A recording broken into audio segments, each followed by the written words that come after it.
Hey, where's our breakfast? You're not supposed to have favorites. Kevin's my husband. I'm the gift that keeps on giving, baby. Sorry I passed out in your rose bushes last night.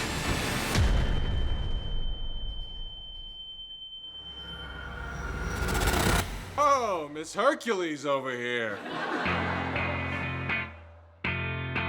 He said that things were gonna change. What's going on here?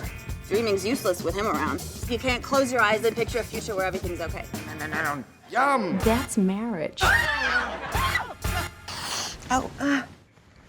a bit of a rough morning and I needed a few jelly munchkins. Allison, maybe you're insane, but you're not alone. Calling me crazy is the nicest you ever been to me. I've had the worst decade, really. I'm sorry. It wasn't your fault, it's Kevin's. The world revolves around him. And it has to stop.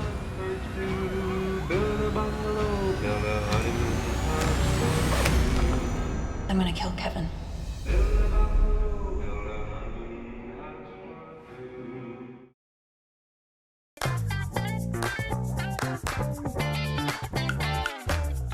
Hello, I'm Emily Gibson, co-founder of ATX TV, and we are in the final home stretch of season 10 of the festival. What a crazy ride this has been. We hope you've had a good time and that you've discovered some amazing new people, made some new friends, even virtually, and found your new favorite TV show.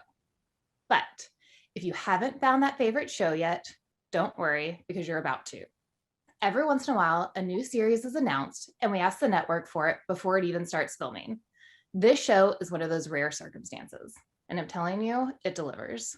We cannot thank our partners at AMC enough for making this happen. Like all of you, we've been living with an Annie Murphy-sized hole in our hearts for the past year. But what we were not prepared for is how much we would fall in love with the characters of Allison and Patty and their fearless leader, Valerie. The show is unlike anything I've ever seen, and I've seen a lot. You're in for quite the ride, and we're so grateful to be starting that journey with you here now. So with that, I'm going to bring out one of our other favorite people, moderator extraordinaire, Danielle Turchiano. Hi. Hi. Gonna leave you to it. And thank you all for joining us. So I'm gonna bring out the fabulous cast and crew of Kevin Can F Himself, creator Valerie Armstrong, and stars Annie Murphy and Mary Hollis Inboden. Hi guys, welcome. Hi. So, before we get into all of the fun nitty-gritty details about the show, I wanna talk about this title. Am I saying it right? Do you want me to say F himself? Because every time I say it, I want to say the word, and I want to talk to you, Valerie, about like what really went into the fight you might have had to get this title to be its title. First of all, yes, you're correct. It is Kevin Can Fuck Himself. Woo! I feel free. Right. I think it's just more fun to say, first of all. It feels a little cathartic every time I do. And in terms of fighting for it, the network has been so behind the show from its from the beginning. No other network, I don't think, would pick up a show called Kevin Can Fuck Himself, in a show that had basically 2 shows in it. It was a lot to put together, and AMC read it the first time and just knew that it was something they wanted to do. I just needed a title that made me laugh, and Kevin Can Fuck Himself really always did. And, you know, obviously it is kind of spun from another title that may have inspired me during the writing of it. But what kept it around is not that it's, you know, based off of some now defunct sitcom that I truly don't think about anymore.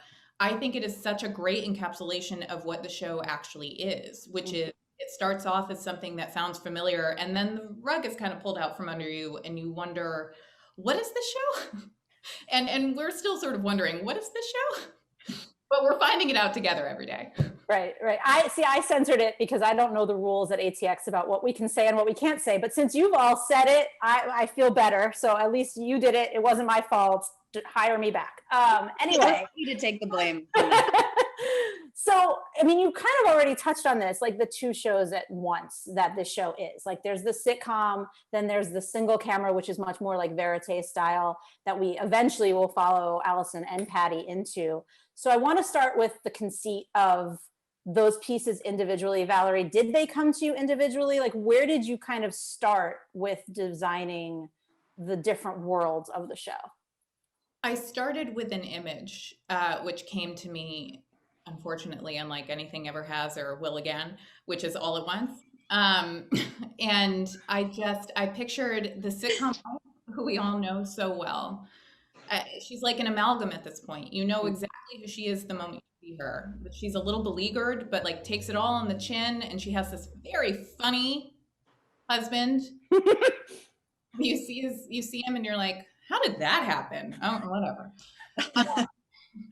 And I just imagined this giant laugh track behind a joke at her expense and her walking through a swinging door and then being close on her face and seeing her makeup is more like a mask than anything else. And you see like the cracks in the ceiling and the water stains and the cracks in her psyche. And that image, it just stuck with me, and I imagined her staring straight into the camera and saying, I fucking hate my husband. That can that be a whole sample? And now I love it. Let's do it. Sign me up. Wait a minute. So Annie, she used the word beleaguered. That to me is not maybe the pitch you want to get as an actor when you hear about a new character. So what was the pitch? What was the pitch for you? Like what made you say, you know what, yeah, she seems interesting? It was beleaguered that was like, where do I sign? Okay. Because it was so important to me after Schitt's Creek and playing, a character for 6 years. It was really important to me, I think mostly just to prove to myself that I was able to do something else. And I really wanted to do something like as large a departure as possible from Alexis. And Allison McRoberts is a real frigging departure from Alexis Rose. Working class, very angry, very sad, very unfortunate wardrobe. And so it was just exactly what I was hoping to jump into next. So I was so thrilled. And Mary Hollis, talk a little bit about Patty in terms of the pitch for her and how much you knew how big her arc would be, given that, stereotypically the sitcom neighbor/friend doesn't have a whole lot to do. No, I had no idea that Patty was going to be number 2. I had no idea from the pilot that Patty and Allison were going to have this great journey together. It took me 3 reads before I realized that, there was no magical portal that was transporting us from the sitcom world to the single cam. The only thing magical that was happening was you were following the wife, who we never get to see. And so it took me a few reads, but I almost didn't audition for Patty because I got the script and she is she's seemingly so tough and so judgmental. And while that was such an exciting challenge, I almost talked myself out of it. I mean, I'm a Southern girl with a natural, like, resting smile. Patty is the opposite of that. But my friend talked me into going to the audition, and I had such a wonderful time just like turning Patty on and trying to figure out that Boston accent and make the people of Boston not hate me. It's such a proud town. I did not want to upset them, but Patty is much like Allison, completely dismissed in Kevin's universe. She's overlooked. She is rarely included. And Allison and Patty have more in common than they believe. And I think if you go and like witness a patriarchal society, women are pitted against each other all the time. And it's assumed that they wouldn't get along for a myriad of reasons. And in fact, they really, really end up helping each other out and being each other's saviors in a way. So, and working with Annie, I mean, I'll just say like Annie Murphy and Valerie Armstrong are my two. Just being in their presence is such a great gift. I'm still a little teary-eyed from Emily's introduction of the show. And I will say that Annie Murphy, you know, is a comedic genius, but what people may not know is that Annie Murphy can do everything. So they're about to see it. I was gonna say, they see it now. They'll see it now. 'Cause, you know, this show. Room, but I do have a palm tree. Come on over. So you touched on two things that I want to go back to. First being, Annie, you were talking about the anger that she carries. And I would say that maybe both of them, both Allison and Patty, have that for different reasons. And I'm curious how you guys approached it, where it's a mask and where it's the thing that drives them that they don't want to let go of. Wow. I mean, it is that anger and frustration that Allison has been just shoving down for so many years. That is what leads her, that finally erupts because there's no room left in there.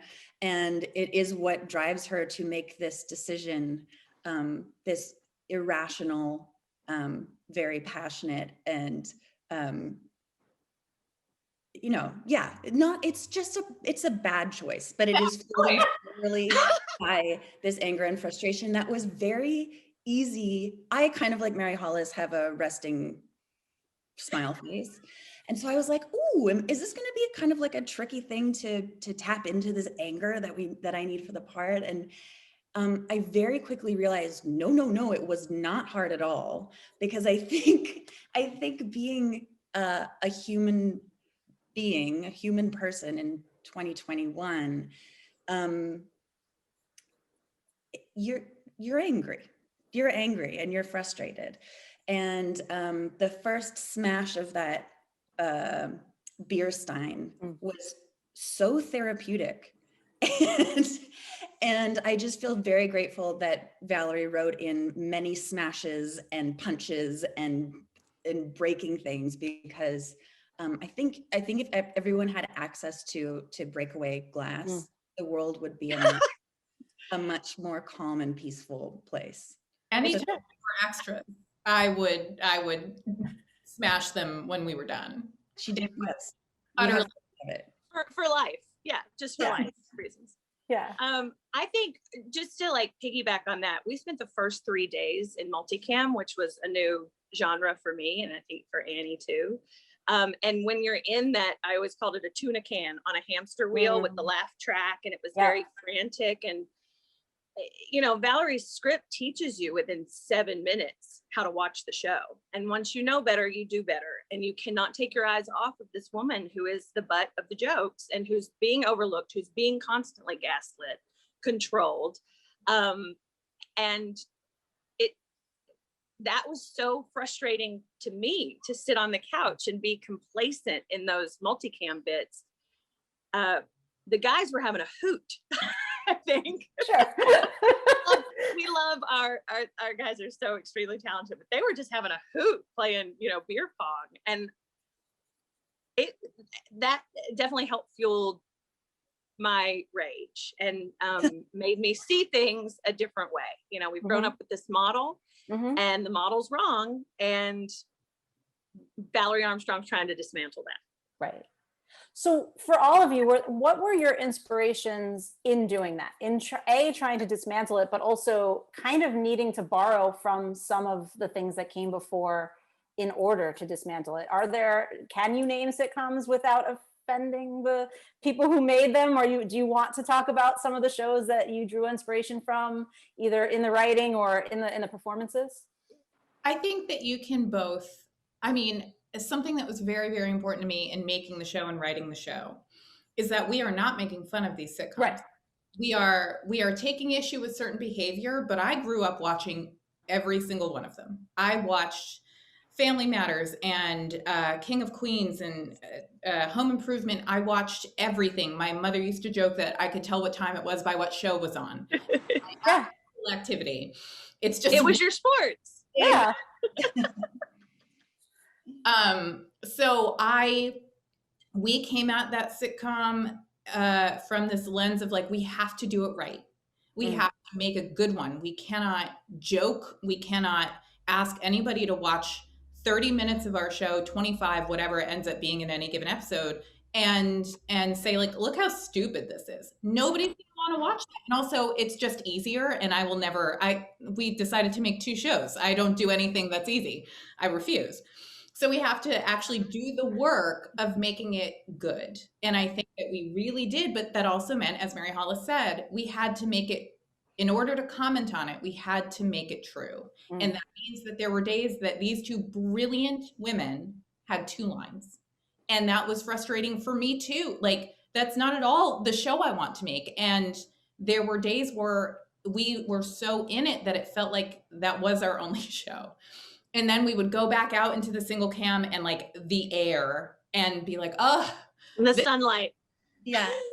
This is what we're doing. And so I think I'm so fine to say like, yeah, I thought of King of Queens and I thought of Jill on Home Improvement.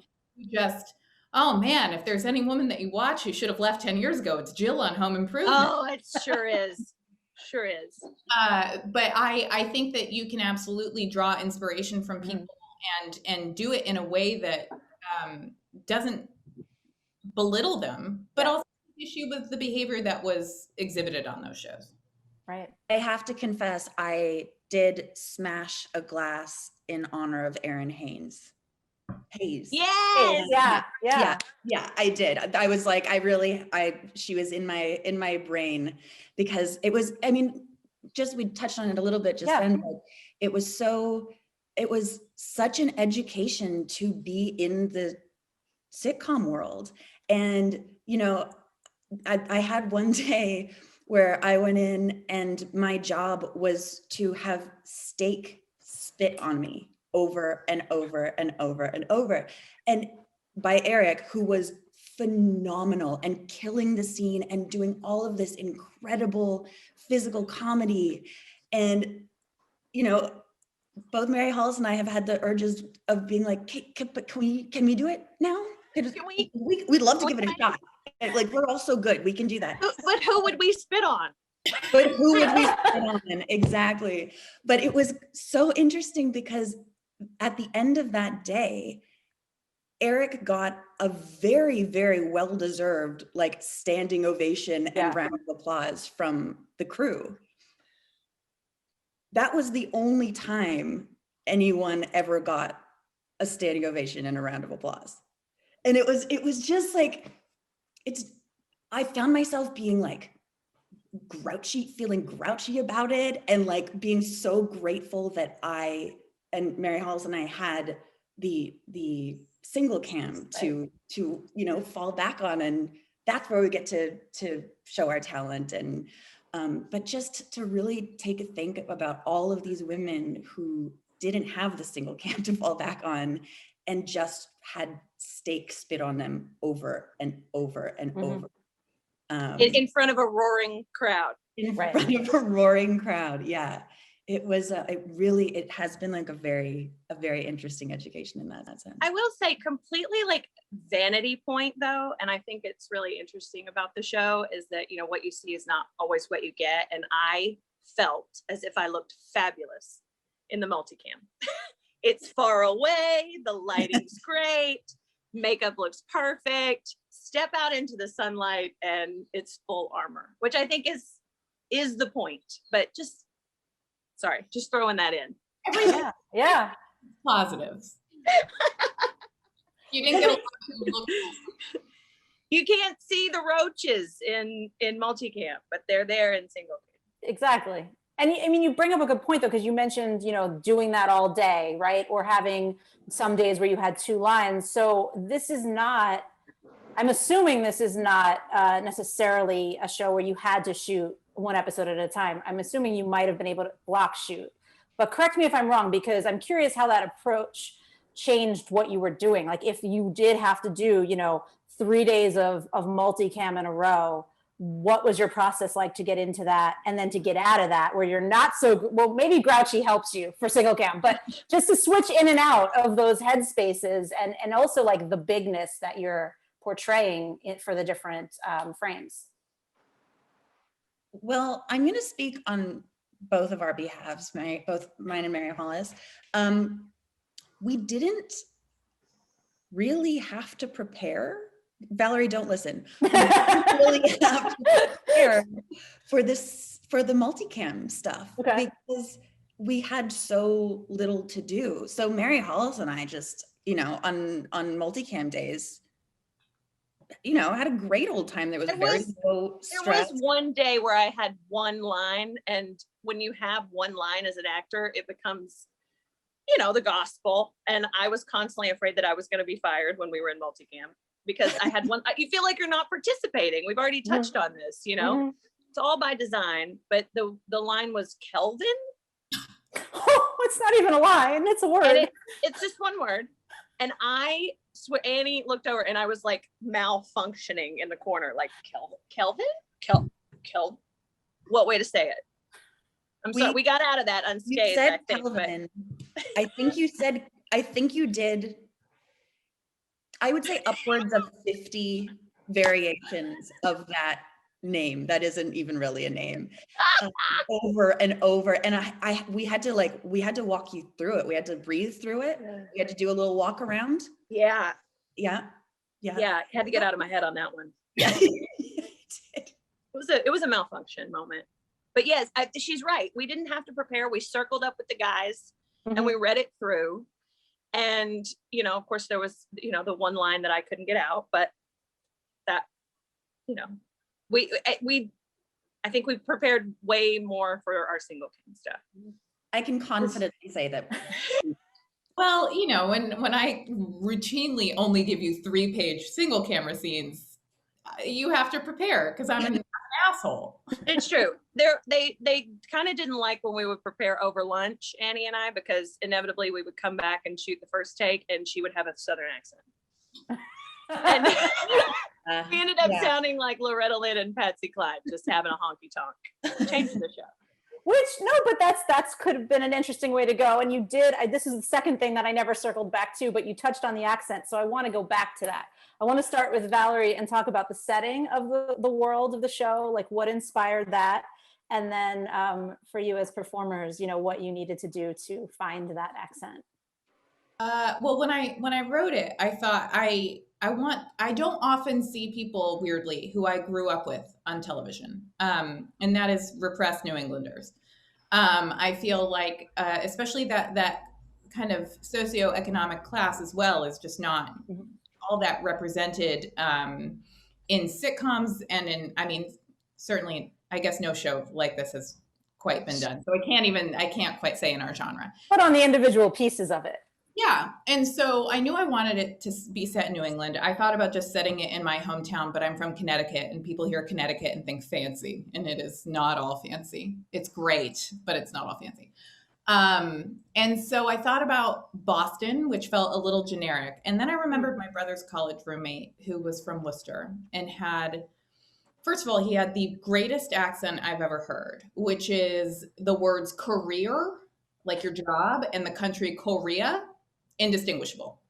He was like, no. You got your job, you got your career, but then you got the country Korea, completely different. And it's like, Joe, that's exactly.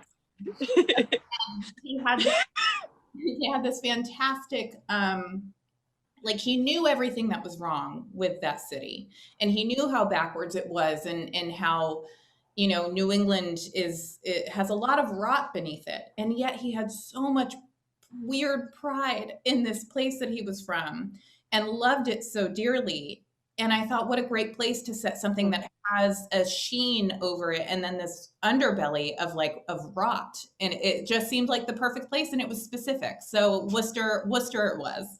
You're welcome for the accents. Yeah, I was going to say specific is the best way to describe it, because if you're from there, you'll know immediately, yes, you nailed it, or no, that doesn't sound like me. But to the middle of the country, or even out here in LA, they may be hearing this accent for the first time. So how did you guys approach this? Did you feel like you needed to listen to a lot of tapes or work with anybody? Like what was that like? That's just about finding the accent. And I think I can speak for both Annie and I. When we find it, we'll report back. I'll let you know. I am We're 8 episodes in, sweating bullets, trying to make the people of Worcester proud. And Valerie gave me the line that, you know, I'm the one with the line that dogs on Ray Donovan's accent. So it's just a target on my back, just ready. Welcome. What do you think, Murphy? I mean, I think that there is a distinct possibility that we will no longer be welcome in Massachusetts after this. It is a Red Sox game. Fear of mine.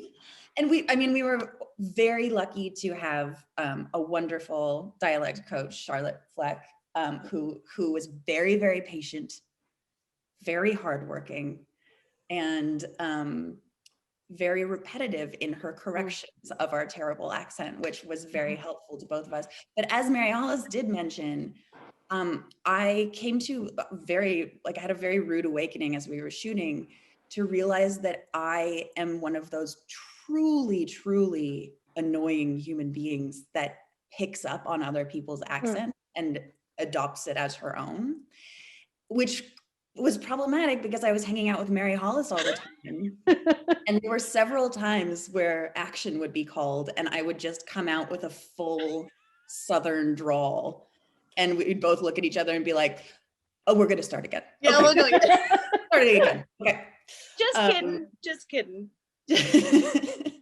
But yeah, I think we're still learning, and we hope to get a second season in which we will continue to make the people of Worcester like us. For the record, our crew was local, and they came up to me all the time and said, the accents are really good. They're really good on the show. And they don't just... Oh, man, you're really laying it down now, Valerie. I know. I think it's that, you know, when I started, I mentioned this before, but when I started to get worried about the accent, it really is, it was a helpful tool as well, because Patty sits differently in my voice. The accent is an attitude and it's different than mine. And so accent works like wearing a mask though, truly. And I know we're probably traumatized from the year that we've spent beneath masks, but when you have an accent on, I found it so much more difficult to emote in an honest way and kind of get to like whatever anger or frustration, or the deeper I went into those emotions, the further away my accent got. So those were kind of hard. And once I realized that the switch is to really use it as an attitude was helpful. But Charlotte did mention that, our dialect coach did mention that I didn't have a problem with the car and the park and the garage. I had a problem with I and get. So it's a little mix up. The whole first part of the sentence is fine, but I got to go get my car out of the garage is a little bit hard. It's a tour. It sounded good. That sounded good. I don't know. I mean, I buy it. That's what matters. That's clearly what matters. Thanks for Danielle. I'll send you a check. Thank you. Yeah. Although, I mean, I grew up in Brooklyn, so anytime you need to hear what that sounds like, just call me, because that's a bad one. Yeah. I think I tried to audition with a New York accent instead of a Boston accent. I think I did the same thing. Nice. I mean, there can be transplants everywhere. So, and we're here. We made it. Valerie's like, no.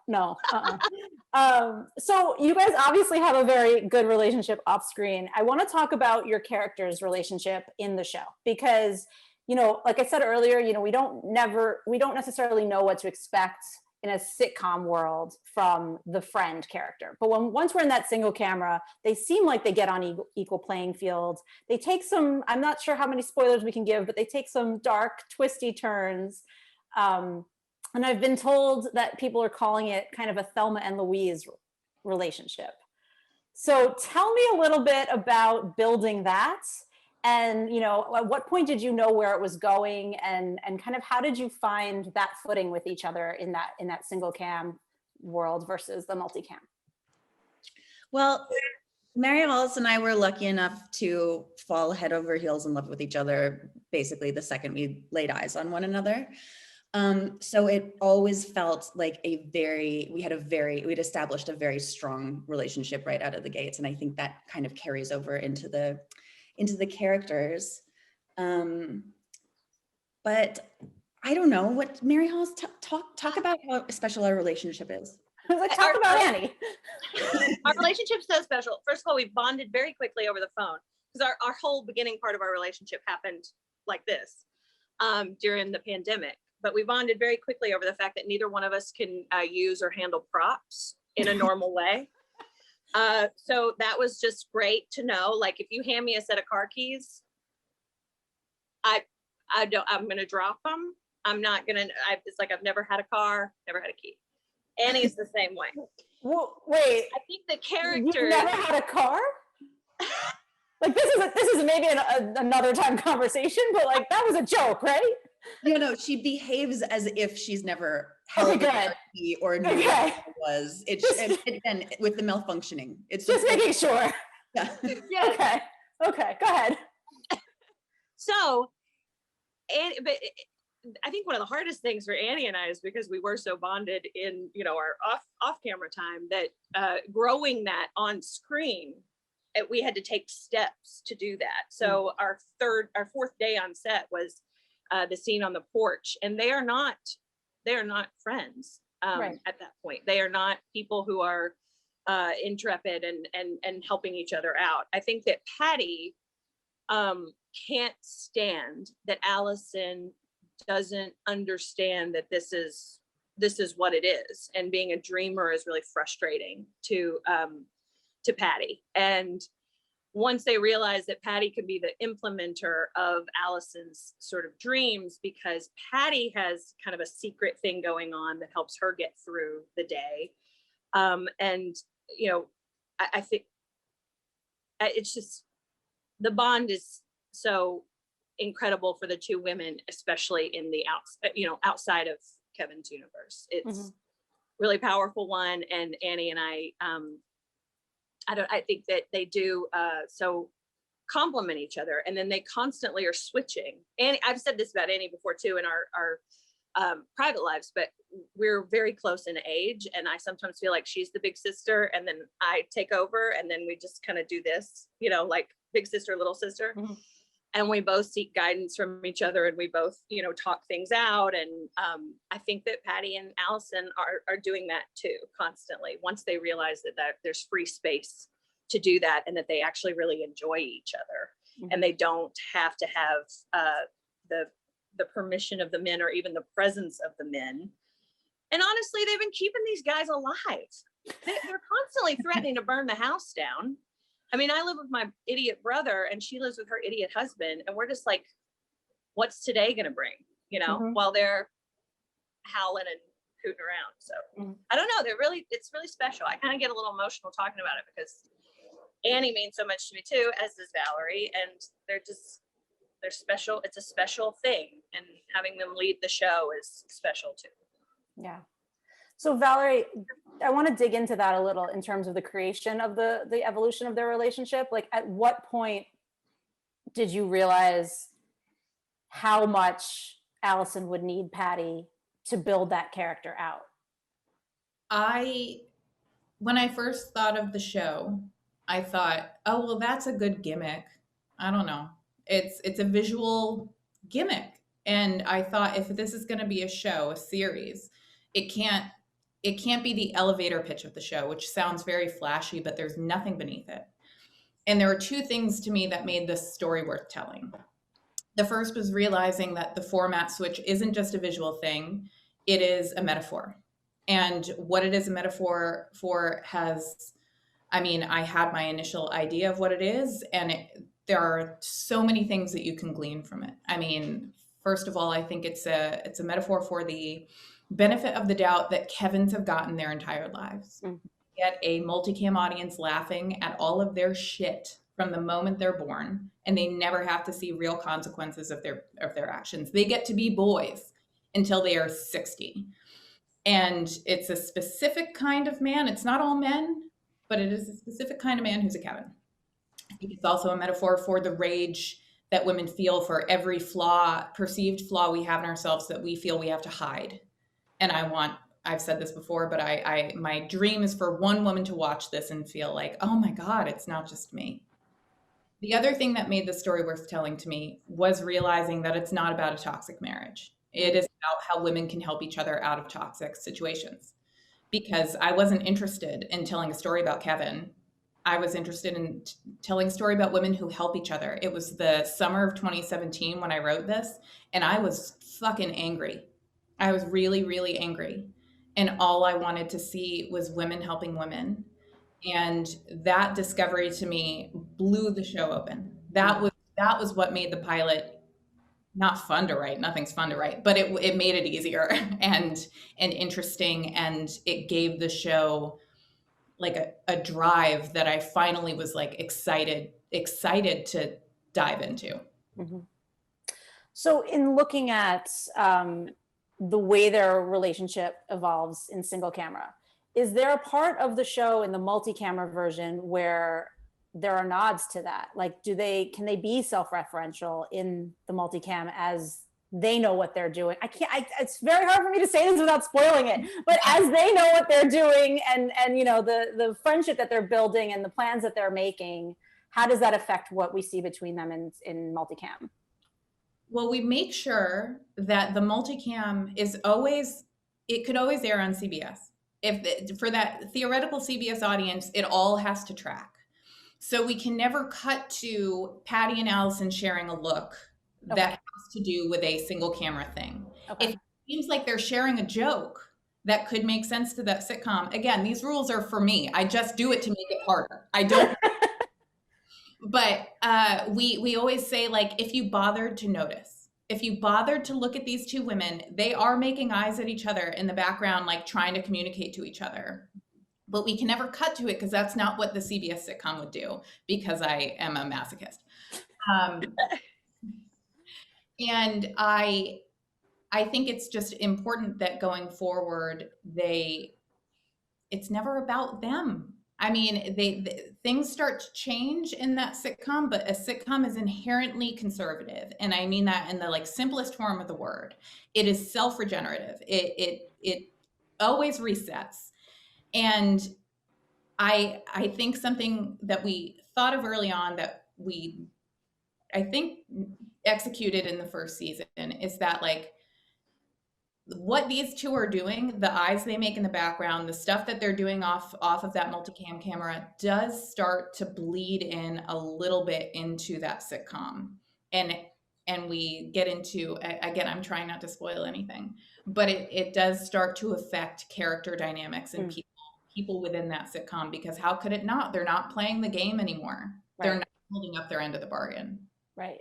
And the boys are constantly sucking all the air out of the room in the multicam. So if you can look past that, all the energy that they've got and the boisterousness that they've got, and notice Allison and Patty in the corner continuing to bond, then you do. But it's very wide, and we never get our singles, and you know. Well, what did that allow for you guys to do as performers? I mean, in terms of ad-libbing, improving any of those moments, because you're not sure what the audience might see. So how much did you try to force in there? I didn't try and force any improv in there. Okay. I mean, it's a serious math problem. It's hard to improvise with this stuff. Okay. Yeah, it is tricky because the sitcom world is not our world. It's not about us. And so to try and like jam in things that would really stand out like a sore thumb isn't right.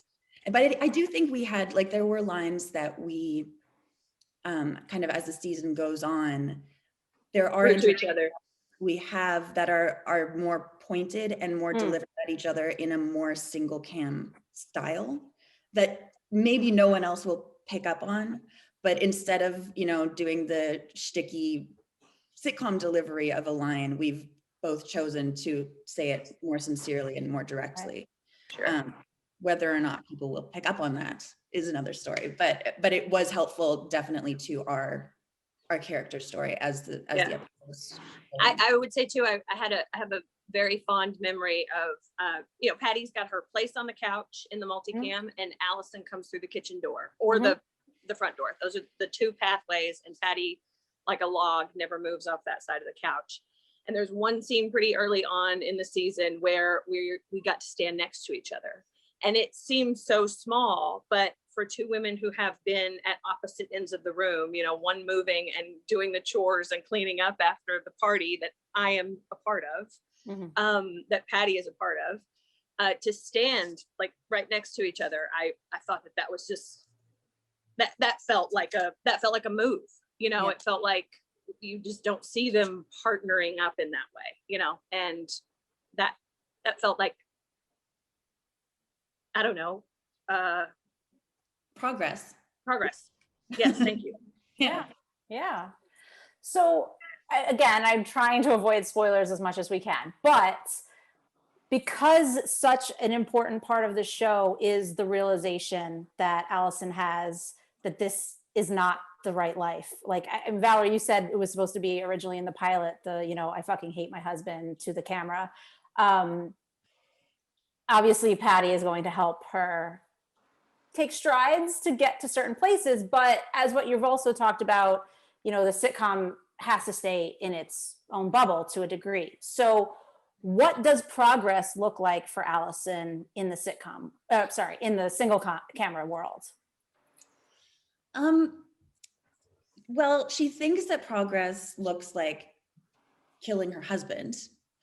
And I should point out that at no point are we championing this decision of hers. I am. So we can put that out there. Being like, it's a great idea. Go kill your husband if you're miserable. I mean, there's a lot of shows. I think divorce on TV is sad. Murder's funny, right? It's hilarious. There are more shows about murder than divorce. Probably for a reason. Yeah. So maybe in the real world we're not championing it. I'm saying in the world of the show, I would think that progress would be eventually she can get there. I know she can't get there in season 1. No, she has. You don't want to lose actors, et cetera, et cetera. But so I guess that's part of the question too, is like incremental growth, right? Like, what does that look like?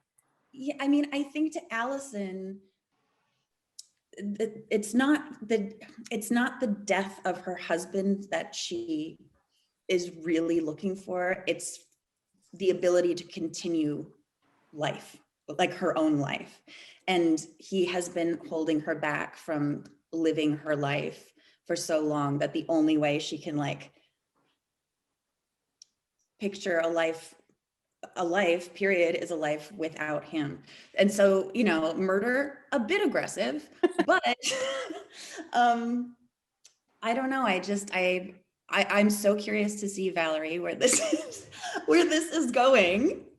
I think that this anger and this frustration is so easy to identify with. And as Valerie said, I think if even one woman can feel seen and can be, can realize that she can make a change in her life, doesn't have to be murder, but can just be, very much on the other end of the spectrum. But a change for good and a change for herself, then this show will be a very great success. Mm-hmm. Yes. Mm-hmm. I'm just going to throw this out there. I mean, Valerie, you do have her say that she wants to kill him though. So like, how much of that is a Chekhov's gun situation where it's like, well, do you have to play that out at some point, even if it's just in her head? I mean, we asked the question, so we're going to have to answer it eventually. Absolutely. But I do think, this is such a thing to say in like a network meeting, but it's not about whether or not Kevin dies. It's how Allison lives. It's just, to me, this is the first goal she's ever had that relies on no one else, all on her. Like moving and going back to school or going to Paris, like all of these things required Kevin's kind of permission. and help. And this is the first thing she's ever done that is all on her. And so to me, what was so exciting about that is not whether or not she actually kills him or not, you know, how that happens, but that she's tapping into this agency for the first time in her life. And what does that look like for a woman who's done nothing for 10 years but hope? And now she's done just hoping. She's going to try to make it a reality. And that to me is exciting to watch. And that's where you see the incremental evolution of her character. Yeah. And also, it's always 2 steps forward, 1 step back. I mean, with anybody, it's just like she says in the pilot when after she slaps the drug dealer, she says, you know what, I'm not sorry. And then he steps toward her and she's like, no, yeah, I am sorry. Like, it's just, that is the show, that is life, that is movement to me. Mm-hmm.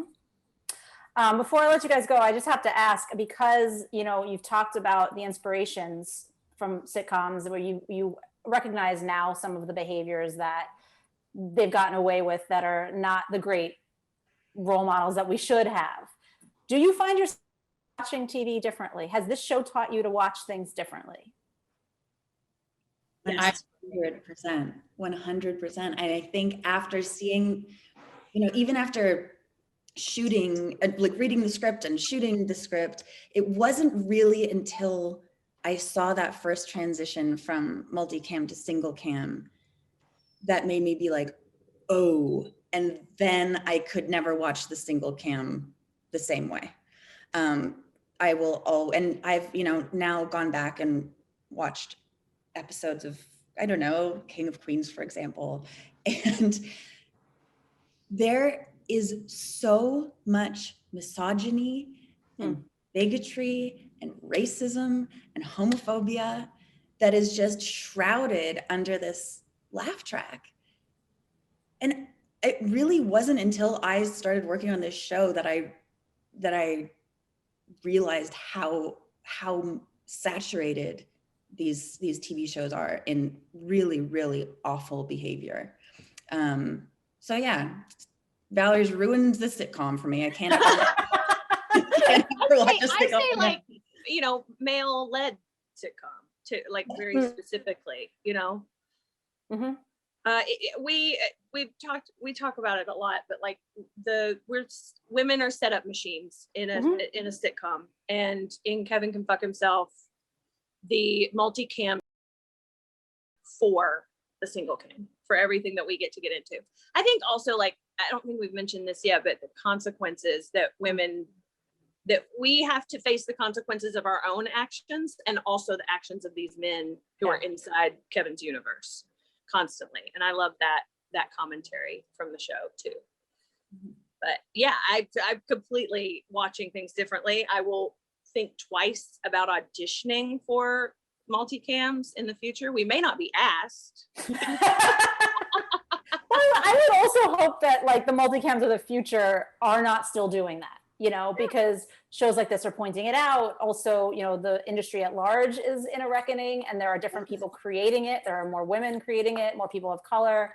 I would hope that, you know, if this show lasts for 6 years and then you want to go do a multicam, that multicam is going to look very different. Yes, and spec scripts that writers send in to get on in these rooms. Mm-hmm. Like they're writing based off an old sitcom. Yeah. So yeah, they're going to look similar until we shake that out. Just the butt of the joke doesn't need to be a person of color, a woman, or a member of the LGBTQ community. Like, yeah. Excellent. Yeah, absolutely. Well, thank you guys so much for joining us. Thank you.